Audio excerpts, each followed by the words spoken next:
Welcome back as we continue through my 0 to 100 series of getting to use GoHighLevel.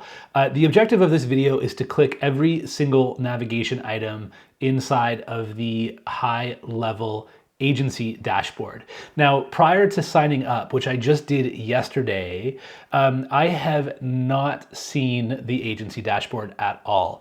Let's click through all of the menu items that are here and try to get a lay of the land for how it works, and also make a bit of a plan for what we'll have to learn about in the coming days and weeks here.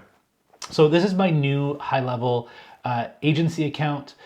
So we're starting here at the agency dashboard. And what I'm noticing is that virtually every item has this connect stripe flag on it. So the second button is called prospecting. This tool helps you search local businesses in your area and generate audit reports for them. Start searching for clients. That's kind of cool. Lawyers in Milton, Ontario. So there's a bunch of law firms. It's pulling their rating and their Google business profile, their WordPress.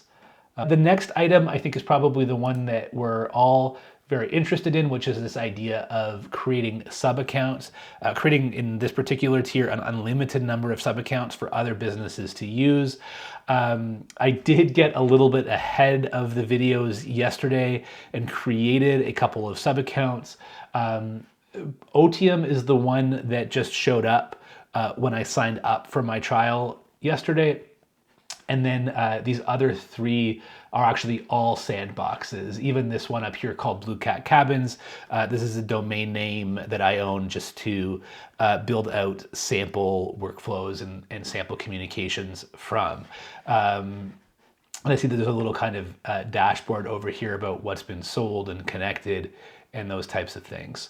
I'm gonna click on Manage Client just to see really quickly here that there's a bit of account information, a note and task list, as well as a bunch of features that are mostly turned off. The fourth item here is called account snapshots. Snapshots, as I understand them, are, I think I was calling them blueprints earlier because I didn't know any better, but snapshots are the pre-bundled set of I think you can do pipeline stages, you can do automated workflows, I think you can do web pages and forms and all those types of things that get bundled up into a snapshot. So we've got my snapshots, imported snapshots, shared, and templates.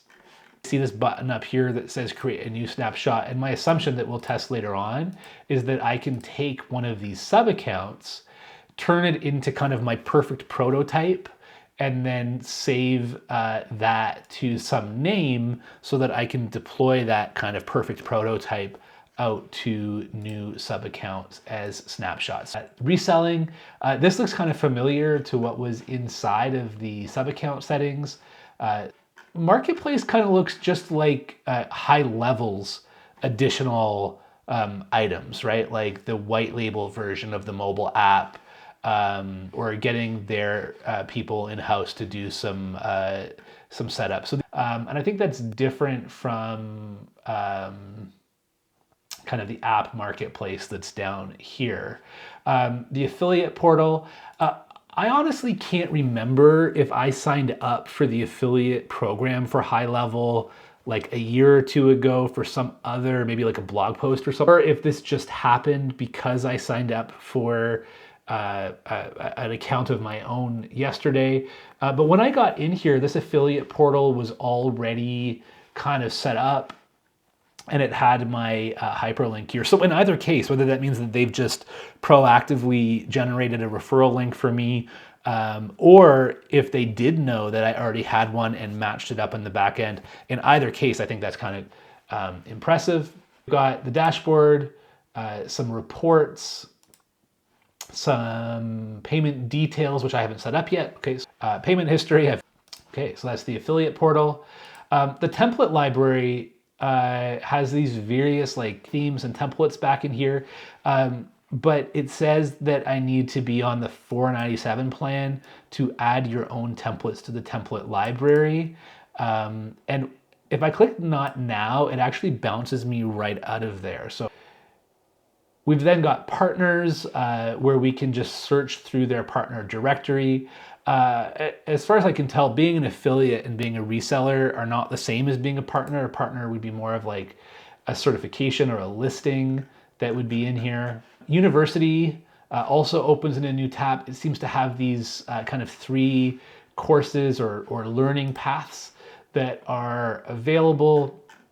And those seem to be things kind of provided directly from the GoHighLevel people. SaaS education, this looks like some training videos specifically on reselling or upgrading to that SaaS version of the software. We click on here and it opens up this ideas section where people are posting and voting on and commenting on features or different functional kind of setups that people would like the developers at GoHighLevel to consider. So that opened in a new tab, the ideas. And then there's the mobile app and app marketplace. So let's click on mobile app. Here on the agency side, it looks like this is where there's actually some creation options about which type of app we want to use. There's a customized, but I was gonna say it doesn't look like it really did a ton in terms of options, but if you click your customized brand, then there's this customized button way over here. And then the last item here on the side navigation is the app marketplace, which are apparently third-party applications that can be integrated in as well. At the bottom here, there's the settings button. Settings button has my profile. Here's the company profile. In a future video, we'll actually be rejigging some of this. Our company's legal name is this. That's actually not what I want to call my white labeled CRM system over here on GoHighLevel. So we'll come in and change that soon. This is where those like white label domain settings are going to be. So future videos will have to get pretty deep into this. And then these different like AI features, all of these things are toggled on over here, seemingly by default. I haven't changed any of this. So team is where we can add team members at the agency level. I did do one, and one little observation I had though was that I didn't know where it said add sub-accounts. I didn't know if when this person was an agency admin, if this is necessary, like will they get access to all of them, or do you actually have to get in here and give this team member individual access? Billing has my regular account. This is the account I signed up for. In here, it seems to be called a freelancer account. That's not what it was called in the sign up process. Payments, I did have to put in a credit card to get signed up.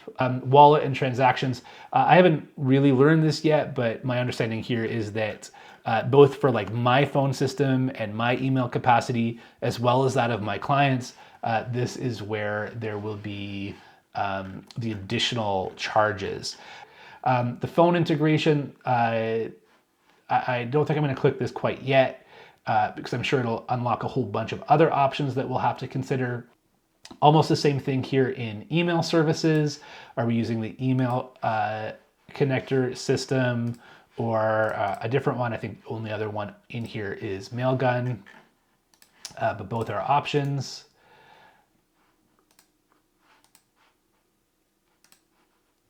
So there's the SMTP service, there's the location settings with these hub accounts, email verification, definitely some stuff to figure out in here. Okay, premium triggers and actions is another thing I need to learn about. I think this refers to webhooks, like catching and sending webhooks directly from the GoHighLevel platform. Webhooks are pretty powerful, whether you're coupling them with make.com or Zapier.com or just using them directly from this to another system that's capable of catching or sending a webhook is interesting. Definitely a more advanced feature than most people maybe would deal with. These are a bunch of kind of toggling on and off of these different AI tools. another call out to my affiliate ID, custom menu links. These looked like things that I could put either in specific applications or in all applications, and that we could have, if I turn off all accounts, gives me my accounts. And I imagine, I don't know yet, but I imagine it's going to function just like these ones, like where there's the ideas and it opened a new tab. Or it seems like you could open them inside of an iframe. So if you were using, maybe you were using some kind of business intelligence tool to generate a report, or maybe a Google Sheet, and you wanted to frame that up inside of your application, it looks like you can do that through that item of custom menu links. Stripe, I imagine that when we click this button and link a Stripe account, it's going to become pretty deeply entwined with the entire account. The API keys are here. A compliance section. This looks like where you would just turn on these enhanced compliant options like the GDPR compliance system or the HIPAA. Labs, I think, is just where you turn on future releases if you want to get stuff earlier than everybody else. And then there are audit logs down here as well. With that, we are going to wrap up this video. Again, the objective of this video was not to learn how to use each of those individual features, but just to give a really detailed walkthrough of the menu items that exist in here, because in the coming days, I'm going to need to dig into each of these different things and configure them. Just as importantly, decide in what order I want to configure them, right? Do I want to do pipelines first or checkout forms first? Do I want to get my domains set up for my agency account first? Do I want to get them set up for one of my sub accounts first? Lots to figure out. I hope you found this valuable, and please join me again tomorrow.